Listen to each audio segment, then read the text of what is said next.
Yo, what is up everybody? It's Jake here, back with another video, and this is the Nexus 6P. It's the most anticipated smartphone of the year before it came out, and it turned out to be one of the best smartphones of 2015. And here's why. When I first got my hands on the Nexus 6P in my unboxing video, the first thing I noticed right away is that this is one premium phone, and the P also stands for premium, which I think it lives up to it. The build quality is top notch. The Nexus 6P went with all metal design all the way around, and it has a nice weight to it. And the bag has sort of a matte finish, and it doesn't have much curve to it, which makes it not as slippery and very easy to hold. But don't get me wrong, this is a large phone at 5.7 inches. If you don't have bigger hands, you can't really manage this phone one-handed without making some major adjustments. And on the back there's a black bar which hides the camera and flash. It's an interesting design and you don't see very often on smartphones, but I think it's not bad. It expands the whole width of the phone and it's actually a good way to hide the antenna lines. Oh, and don't worry about the camera hub. The phone still sits flat on the table and it doesn't move around while typing. Below the camera hub there's a fingerprint scanner, also known as Nexus imprint, and it's really fast. It recognizes my finger pretty much every single time and unlocks the phone in less than a second. And since that's where my index finger naturally rests, it's very convenient. And sometimes when I take it out from my pocket with my finger on the fingerprint scanner, it's already unlocked before I even look at the screen. But being at the back is kind of a pain when you want to unlock the phone. When it's placed face up on the table, you either have to pick it up or just type in the passcode. But like I said earlier, the 6P has a 5.7 inch display, 2560 by 1440, so Quad HD, and it's an AMOLED panel, so it has the blackest black in the business. It might not sound like a huge upgrade from its predecessor, the Nexus 6, which also has a Quad HD AMOLED display, but it's slightly better, since this is still the latest panel from Samsung. It gets brighter, it's more vivid, the color still pops like an AMOLED display should, but it's more accurate. And as you probably already noticed, there's a pair of front-facing speakers sitting above and below the display, and that's pretty much my favorite feature on this phone. They sound outstanding, and you're gonna love these when you're gaming, watching videos, listening to music, etc. The sound quality is so good. I fell in love with these when I first used them.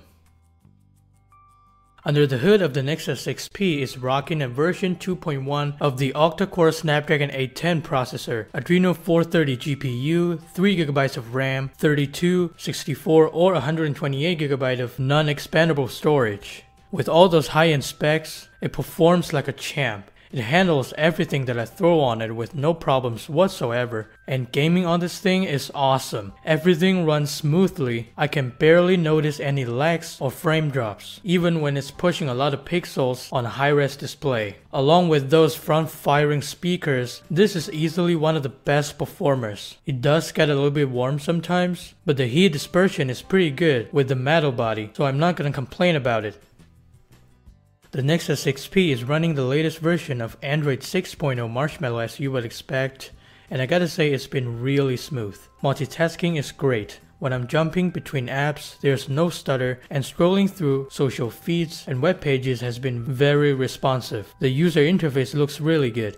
I really like the new animation on Marshmallow when opening apps, and since this is a Nexus device, you won't get any pre-installed apps or any bloatware, which keeps the interface nice and clean.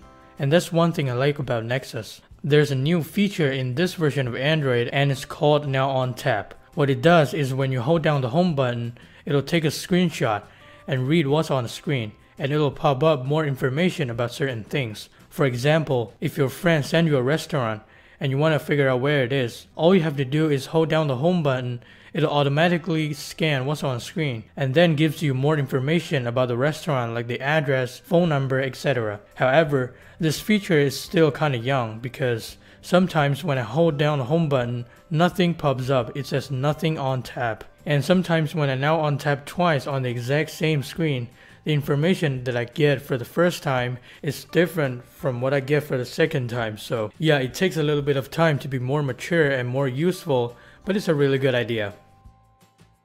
This time, the Nexus 6P is rocking a new 12 megapixel Sony sensor, and the pixel size is actually larger than most of the smartphones at 1.55 micron. It has laser autofocus and dual LED flash, but no optical image stabilization. We'll see how that goes. Daylight photos, they look pretty good. The color is accurate, photos have nice detail with 12 megapixels, and I think the only downside is the dynamic range. Sometimes it'll blow out the object that was meant to be highlighted, and the way to fix it is to turn on HDR+. It helps out a lot with getting highlights back.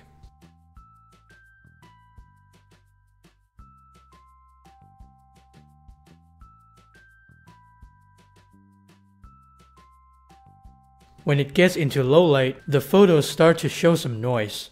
That's because there's no OIS in this camera and it's cranking the ISO all the way up in order to keep the shutter speed as fast as possible and not to blur out the image. There's a very heavy processing after the photo is taken so that it'll get rid of some of the noise. And the way to fix this is again, turn on HDR+. It gives the images a more natural look without that much image processing, so there's less noise, and it'll also add more light into the photo.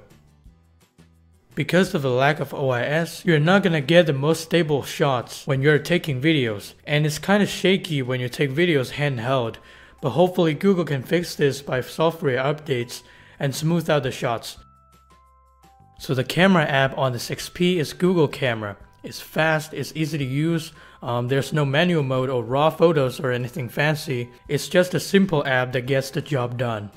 You can, however, double press the power button to launch Google Camera from anywhere, even when the screen is off. So it's really handy when there's a Lambo Veneno passing right through your face and you just want to snap a quick photo. Overall, it's a very good camera as you can see. It's way better than the cameras on any Nexus devices ever made. The picture quality is very decent. The Nexus 6P has a 3450 mAh battery. It's a relatively large battery in such a thin device, but the battery life on my 6P has been pretty good. After one day of heavy use, I still have about 12 to 15% before I go to bed, and I'm usually getting about somewhere between 3.5 to 4 hours, or sometimes even 4.5 hours of screen on time, which is nothing outstanding. But considering it's got a large high-res display and all those high-end specs, it's not all that bad. But I do have to point out the standby time on my Nexus 6P because it's awesome. So in this version of Android, you get a feature called Doze. What it does is when you place your phone face down or not use it for a certain amount of time, it knows when the phone is not being used and it'll refresh the background, so basically shuts off everything it can in the background in order to improve standby time. So if I go to sleep at 100%, in the next morning I can usually wake up with like 99%, which is pretty damn good.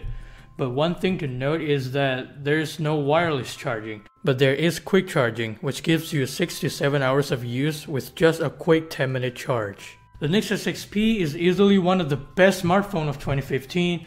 It's got a good display, good camera, good battery life, good user interface, and great speakers, which makes it a good package, and it's just a good all-around phone. So I highly recommend this phone to everyone, and it's hands down my smartphone pick of 2015. But what do you guys think? Tell me in the comments below. I'd love to hear your opinion. So I hope you enjoyed this video. If you did, please give it a thumbs up down below. I appreciate it.